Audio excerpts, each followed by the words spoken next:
That is Samurai. Okay, a little bit of a different choice instead. Talia gonna go with some of that powerful roaming opportunity, try to affect the rest of the map better than Bjerg. Push them off this wave. Even if they don't fully commit to the dive, they want to make them actually miss these minions here. They take one plate, and once Contracts gets here, Closer will have to leave. Luger's at 200 HP.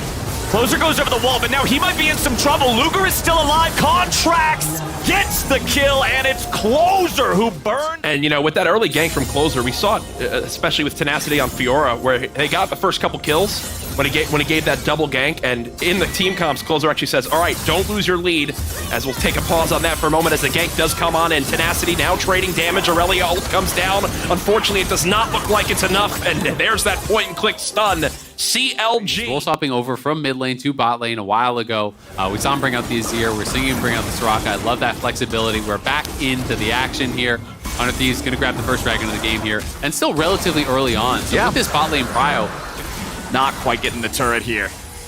Kraken Slayer done for Luger, making sure that he's got a little bit more power than Doublelift directly right now. Let's see what they can find. They're ready to go for a 4v3, and it's CLG looking for Doublelift. Contracts wants to take him out. He's nearly got him. There's the Vault Breaker. He'll break his face. It's two. Later, Pearson would arrive than Palafox. And with CLG making a move towards the bottom lane of 100 Thieves, towards the point of strength of 100 Thieves, they've nullified that lead and that spot where 100 wants to fight around. And it means CLG now has the confidence to be able to take the second Drake. They're not going to allow 100 Thieves to stack towards any sort of an early Drake win condition. Meanwhile, topside, Dokla versus Tenacity. Dokla's the game, even down 7,000 gold. Yeah, absolutely. They have been very tenacious, but we can see CLG trying to expand that lead. They use the Talia wall, zone them off the turret, drop the Herald to try to get something done, but they're just using it for wave control for now. He's got to be careful. He's got to be careful. He does not have flash. And there it is. Tenacity now being ulted, players flying in from both sides. Closer tries to answer, down goes Tenacity. Zonia's used by Palafox, damage still coming in. Doublelift is gonna push forward. There's the killer instinct we mentioned, but again, he's a little bit too far split from the team as he dashes through the wall. Oh, that is one slippery pickle. G, who have enough of an advantage to secure the second Drake for themselves. And this is almost the second time this game is L, where I almost feel like... Tenacity is pretty far off, and he's actually falling very far behind now in that 1v1. Dokla got the early advantage. There you go. He got it. Sorry, he got it. It's actually really, really important. Dokla was spotted on that bot lane wave as well, so they're exactly aware of where he is. It just slow, patient play. Out of range of it and pop the hole of mist. It disjoints it. I knew that. No. Mist is a really fair ability. You guys, come on. Really? It's a really fair actually, it just feels so bad too because it doesn't even Closer they went after. It's Closer that no longer has a flash, and it's Closer that was chunked away. But now he's getting healed up by the Soraka. Baron at 6,000 HP. CLG looking for the turn. They go after Tenacity first. He's polymorphed. Hallowed Mist gonna come out as that wears away to keep him healthy. Dokla with a flash in. Dokla thinking about chasing this further with Contracts coming in. That might just be the angle. Dokla's gonna be careful here. Tries to use the W. Tenacity's already down. Doublelift's gonna be scared away by Luger. CLG got two, but can they get any more? They'll fall. Boom at 200. Oh, the laser! Erickson going for a snipe potential. Not quite going to be there. No opportunity to dash over the wall. The laser from Doublelift won't get it either. 2-0 for CLG, and they're back onto the Baron. Yeah, they're straight back onto it. Boostio has spotted it, though, so Bjergsen and Doublelift have got to get back there. They do have the Honey Fruit to heal up a little bit. It's up to Bjergsen. He's got to soften them up here. Boom is really low, so he could chicken and try to pick his moment. Oh, but they have the Contracts ulti ready to go once more. Now Dokla's into the back. He wants Boostio. They go after Bjergsen. The damage is true, and the damage goes through. Palafox going to keep Doublelift zoned away. Boom is the only one lost. A 1-for-1. Scarier, and from my perspective right there, Doublelift might get caught like right here by Dokla. Yeah, there's no chance, my friend. That is one no way to actually contest this whatsoever.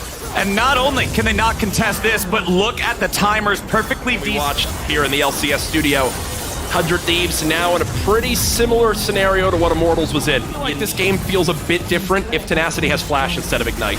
I don't know. That's just my crazy thought. It's definitely possible.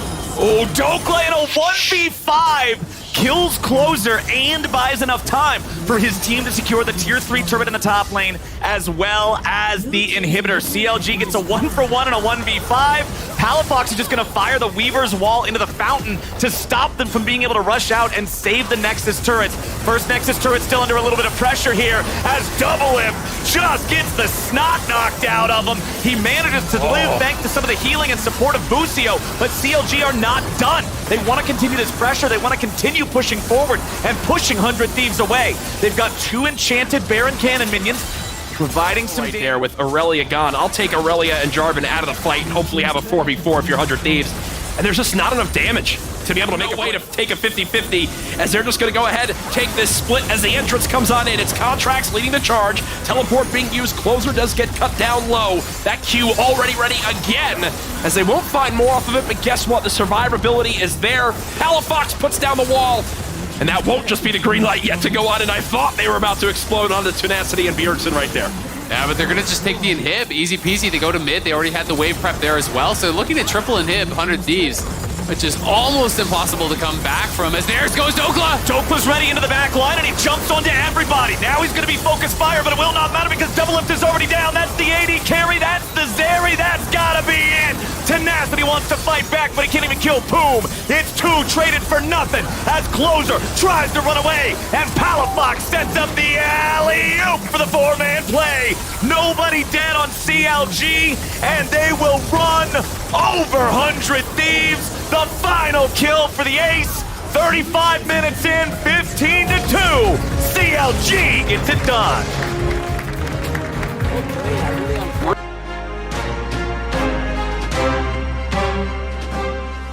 He's saying, hey, we can play around bottom side. We don't have to play around Dokla on top side as a single carry threat. His ult bottom plus an Annie. Tibbers literally only had Krugs up. He has to be bottom.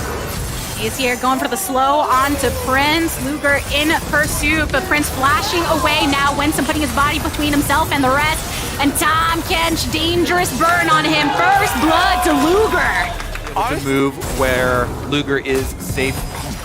Does have his flash. Looks like a couple of close trades here on the top side of the map, but not gonna be any blood just yet until Contracts arrives. Maybe he's gonna do a little bit of a lane gank here. Impact does jump in. Oh yeah, gets the leaping strike. Got him. Inside, bashed in the face by Contracts. Really good job there by Dokla. Baiting Impact in, giving him a nice little juicy gangplank to jump onto. He gets the bait successfully. Boom though, with the attempted roam up the river. Uses the Pyromania stun to try and create some distance, but Winsome going undertow and up above. They put Boom right in the center of that triangle for his own death. Wandering Annie gets instantly taken down for the rebuttal guard. They've dropped down a kill.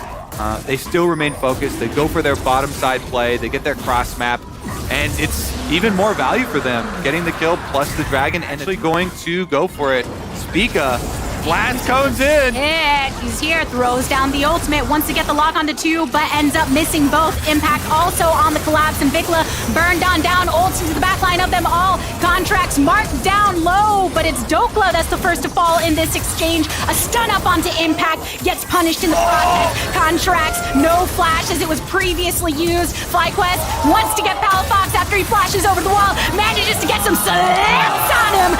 Double kill for Vikla. Quicker back onto the map and picked up the Rift Herald, but also because they used their first Gangplank ultimate in that skirmish on top side, they can't use it on bottom side, and so top side is going to be camped by Contracts. Impact once again the subject of CLG. They were trying to make it happen, and now they Plus the kind of hover there from Spica is going to result in Dragon number 2 picked up for them. So while the gold is pretty close, and of course you have to take into account here in the top side because Contracts has been camping him for so long, and with the Rift Herald on top side, it almost takes down the turret, but the return of Sejuani to answer the ultimate by Spica, and they continue to go on down. Dokla into stasis under the cannon barrage, and now getting some more slices because Vikla said, yup, that's what I'm an avenue for them.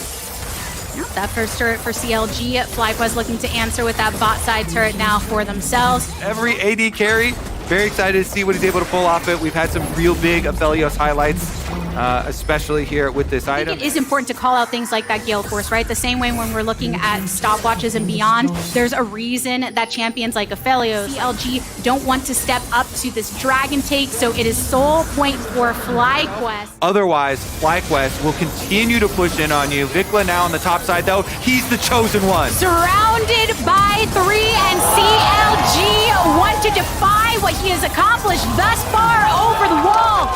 Still a teleport available for Vikla. 2 teleports coming on through. The cannon coming down for Dokla as well. Some chunks on, but it is FlyQuest getting the Baron. Answered with a hijack. Winsome goes down. Vikla ults out of the... It's definitely a good trade for FlyQuest. So now with Baron buff, they're going to be able to get back out there, win some.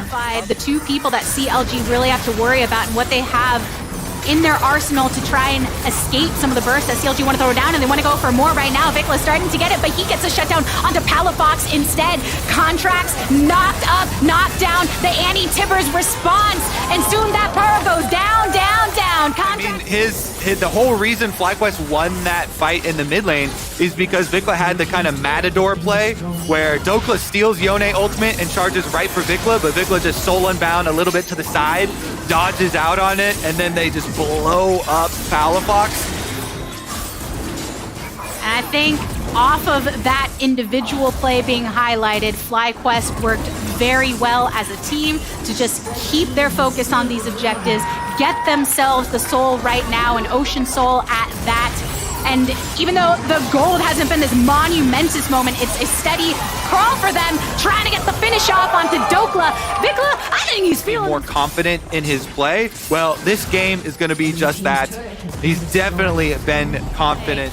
Prince, in his Player of the Week interview he did with Jat, was talking about how, yes, he wants to keep Parts getting of the map don't fall to FlyQuest because in a straight up fight, FlyQuest are definitely going to dominate. And that's the difficulty, as you see on your screen, what FlyQuest can do even when not mounted as a whole crew.